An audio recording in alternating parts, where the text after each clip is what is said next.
What's up, guys? Welcome to Daily Dose of Reddit. This is your host, Zach, and today's subreddit is r/I don't work here lady. Alright, this story's called Just Ring Up My Screws. I promise I don't work here. Really. I ran to the local home improvement store last night for some screws and ended up browsing for a bit. Somewhere between looking at Dremel bits and contemplating a new soldering iron, I hear a man roar rather loudly. What do you mean you don't have any? This is like basic stuff. You gotta. I couldn't hear the employee's response, but it was rather short and he walked away briskly to resume stocking circular saw blades. My next thing to check out was drill bits, situated right behind Mr. Roar. Excuse me, sir, but Thank God, finally. Ralph, you said he was a really fat guy that looked like Santa Claus. This is a skinny guy in a baseball hat.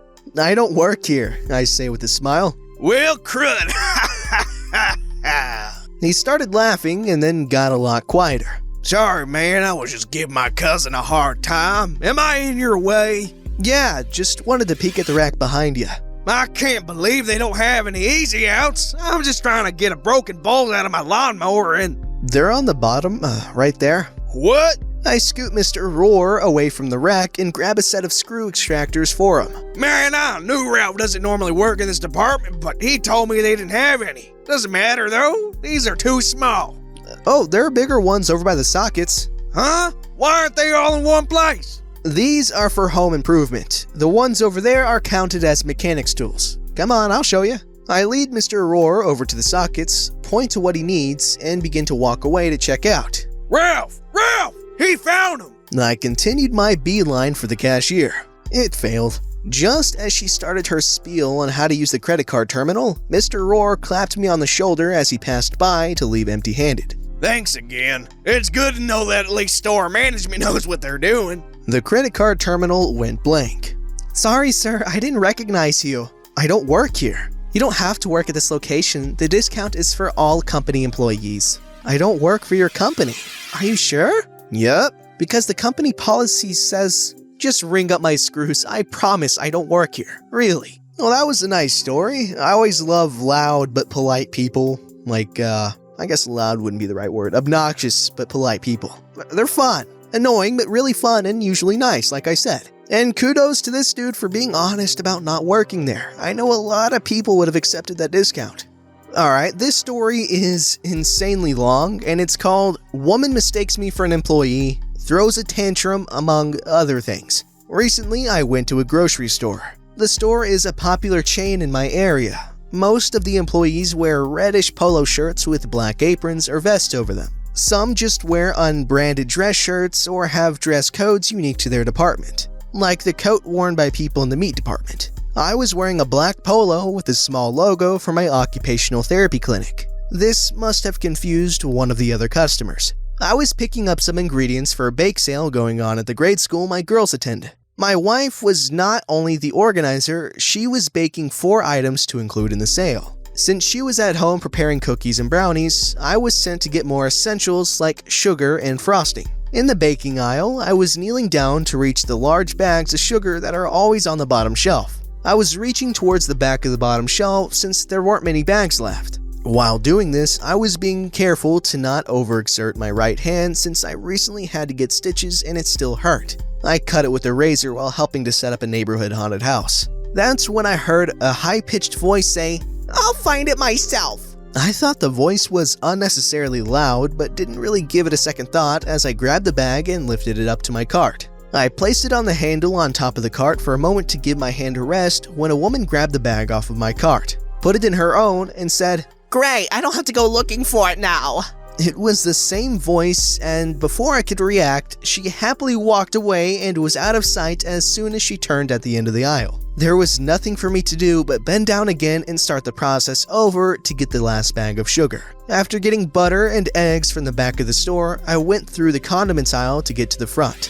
The moment I entered the aisle, I saw the woman. I wanted to see if she would say anything as I walked by, but she was occupied with another customer. "Sir!" The woman's voice was so loud and piercing, it literally made me stop in my tracks for a moment.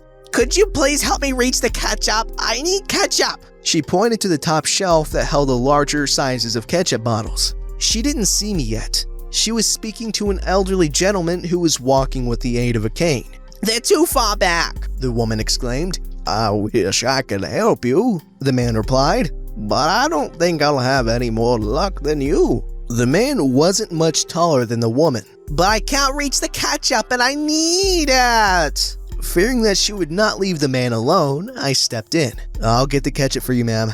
Reaching up was much easier than getting under a shelf. I could easily use my left hand to grab a bottle for the lady. She looked over her shoulder at me and then turned back to the gentleman. "Let the employee get it." Again, her voice was loud as if she were trying to speak over some ambient noise that only she could hear. "I'm not an employee, ma'am." The lady turned around to face me. "But I need ketchup." "I'll help you get the ketchup." "Do you work here?"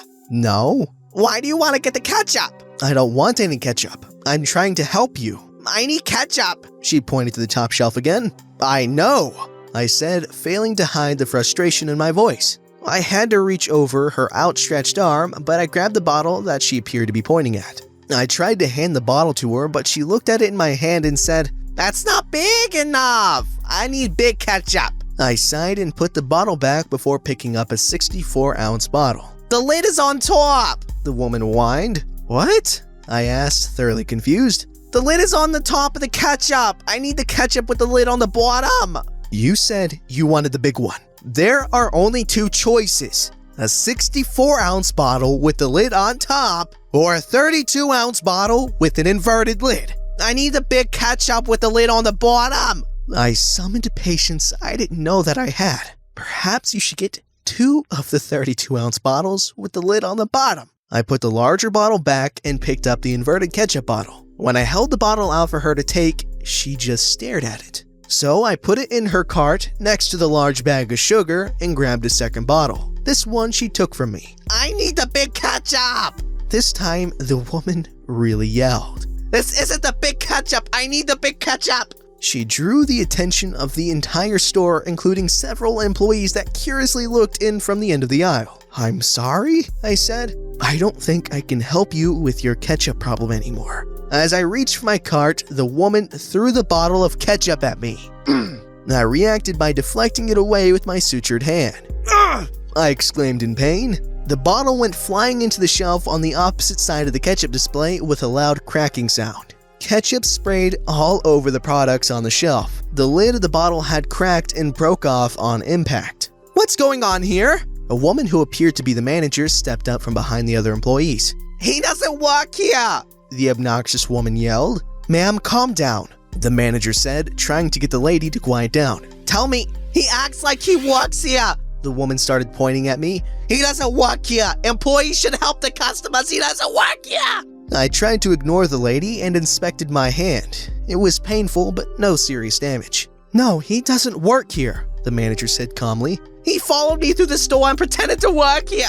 "That's not true," the elderly gentleman spoke up. "He offered to help her. He explained that he doesn't work here, and after she asked him, "He was trying to give me the wrong ketchup." To everyone's relief, the woman was now speaking at her normal volume. The man with the cane continued. "That man was being as helpful as he could. She wasn't being reasonable." The manager saw me looking at my hand. "Are you hurt?" "I'll be fine," I replied. "I'm sorry for the mess." One of the other employees stepped close to the manager and spoke in a low voice. "That woman threw the bottle at him. We all saw it." "That's true," the old man added. "Take him and his stuff to customer service and wait for me," the manager told the employee. "If he needs anything for his hand, get it for him." The employee took hold of my cart and asked me to follow him. As I left the aisle, the woman asked, "Are you kicking him out?" "No," the manager replied. At the customer service desk up front, I asked for ice for my hand and the employees promptly provided it. The customer service clerk asked us what happened. "I don't know," I started to explain. "He should be kicked out of the store for pretending to work here." The loud, shrill voice could be heard through the store. A moment later, the elderly man with the cane walked up to the front of the store and sat on a bench near the customer service desk. "That woman is crazy," he said. Then 2 cops came into the store and followed an employee to the condiments aisle. "I have to call my wife," I said. "I'm supposed to get this stuff for the bake sale to her and it looks like this might take a while." "Is that the school name, bake sale?" the customer service clerk asked. "Yes," I said as I made the call. "You know it?" "My daughter goes to school name." Really? My wife is organizing the bake sale. At this point, the call connects and my wife picks up. I tried to explain to her what happened and that it might take longer than expected before I'm home. However, I had to cut my call short when one of the police officers started asking me questions. He asked me a few questions to get my side of the events. I told him everything, including what happened with the sugar. The manager arrived at customer service while I was talking to the officer. Once he was done, she said, "We're going to issue a gift card for the value of the items in your cart." "That isn't really necessary," I said. "It wasn't your fault." "Are you sure?" The manager seemed disappointed. The clerk spoke up. "Well, why don't you consider a donation then?" the manager suggested. "Plus, I think we can donate some custom baked goods from our bakery." "That would be great!" "Have your wife call me as soon as possible. We'll work something out." The clerk and the employee that got ice for me rang up my items, asked if I needed anything else, and issued a gift card for just over the amount of my total and used it to pay for the groceries. They gave me the card, which had less than $5 left. During that time, the cop interviewed the old man. When he was done, the old man asked, "What happened to that lady?" "She's been banned from the store," the manager said coldly and walked away with the officer. We both watched as the second officer escorted the lady out of the store as the manager and first officer followed. Wow. Okay, so what I've learned is the Redditor here is a good dude. He's actually really understanding, and I appreciate that coming from one of these stories where everyone just starts screaming at each other and there's no love left in the world. But yeah, good guy manager, good guy everyone, and that lady, she had something wrong with her because that's not rational behavior, not even for a Karen. This story's called Sorry, Not a Witch. Apologize for my mobile typing and any grammar errors and my descriptions because I am a very talkative person and it translates in my writing a lot. Example here. That was very cute. A few stories. They're short, but they bring me and my friends and family a laugh every so often. Here's the cast. There's me, Mom, Dad, Random Lady, Worker, Photographer. This takes place at Universal Studios, bright and early in the Harry Potter Wizarding World area. So I love Harry Potter. I've read all the books. I've read the first one 5 times if I recall, and the third one in a week in 3rd grade. But that's a story not for this subreddit. Anyway, since I love Harry Potter and my mom had bought me some Ravenclaw clothes, my Hogwarts house, for a Luna Lovegood Halloween costume, she thought it might be super fun to do a photo shoot in the park, just for fun and for a few other reasons.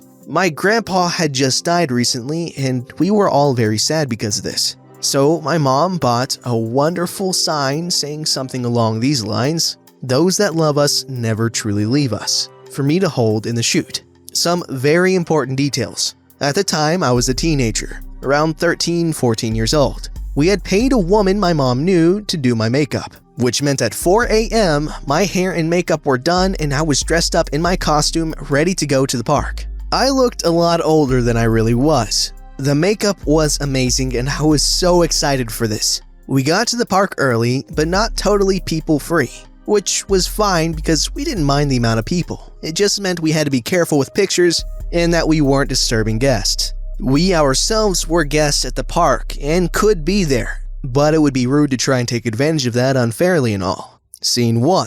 I'm famous. So, with the camera and the photo taking and the entire around 20-year-old look I had, people were taking pictures of me getting my picture taken. "Mom, why is everyone looking at me so much?" "I think they think you're a famous celebrity or something, or you're important because you're having your photos taken." Oh wow, that's funny. Because I was not famous. No. My mother is a goddess and makes friends and is very nice and amazing, so she planned this all very well. I finish my picture in the area and we move on. I start to notice that yes, people are looking at me because I look rather authentic. My outfit looks like what the actual workers are wearing and I look a lot older, so it's no surprise this happens. And yes, here is where the random lady comes in. Scene 2. We decide to ask if I could have my picture taken in one of the ride's waiting lines. That meant we could get in, take pictures, and leave, not ride the ride itself and cut a bunch of people. This is because at most rides in the Harry Potter area, the inside decoration is great and very detailed. So of course I'd fit right in with my outfit and wand. "Okay, we'd like to try and take pictures here. Is that okay?" "Sure, I'll lead the way. As long as you don't disturb anyone or cut the line, that's fine." My mom, dad, the photographer, and me all go follow the worker when I get stopped by someone. The area before the ride to put your bags and stuff away is very hectic. I had been on the ride the day before and I knew the rules for the bags and loose items already, as well as how crazy this place can be. "Excuse me? Can I bring this bag on the ride?" She gestures to her purse. I don't. My group is getting farther away and I'm scared to lose them, so I skip the mess and just say, "You can't bring purses on this ride, you'll have to put them in a cubby, miss." I point at a sign on the wall that has a "No Bags Allowed" picture on it. "I'm sorry, but I have to go now." I walk off quickly and join my group, wondering what the heck just happened. I told my mom and dad and then realized that she must have thought I worked there. Since I looked like I was in my 20s with the makeup, my outfit was very close to the workers. Actually, I looked eerily similar to most workers, and that the place was dark.